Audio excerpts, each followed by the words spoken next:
Everyone, আমি দীপা ব্যাঙ্গালোর থেকে তোমাদের সকলকে ওয়েলকাম জানাচ্ছি আমার ছোট্ট মিনি ব্লগে।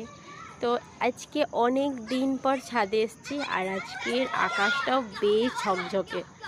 এতদিন তো বৃষ্টি বৃষ্টি করেই গেল। তো এখন বাজে প্রায় 6:45 মতো, আর বাইরে দেখো এখনও এতটা আলো। ব্যাঙ্গালোরে একটু দেরিতেই সন্ধ্যা হয়। বাচ্চারা সবাই আজকে পার্কে মজা করে খেলছে। মেয়েও আজকে একটু সাইকেল চালানোর বায়না করলো, তাই আসা হলো। আর বিকেলে ছাদের পরিবেশটা কিন্তু বেশ ভালো লাগে। তো ওই যে একটা ছোট্ট পুচকি আর আমার মেয়ে সাইকেল চালাচ্ছে। আর আকাশটা দেখো আজকে ভীষণ সুন্দর, শরৎকালের যেমন আকাশ ঠিক সেই রকম। তবে দুর্গাপুজোও আর বাকি নেই, শরৎ তো এসেই গেল খুব তাড়াতাড়ি, এবারে দুর্গাপুজো। তো বেশ ভালো লাগছে।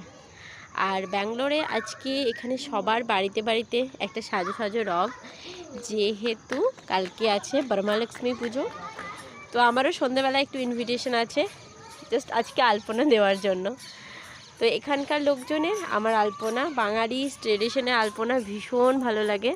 তো সেই জন্য আসার পর থেকে 3 বছর আছি, 3 বছরে আমি সন্ধ্যাবেলা যাই আলপনা দিতে। তো যাই হোক, আমাদের ফ্ল্যাট থেকে এই দিকের ভিউটা তোমাদের কেমন লাগলো জানিও।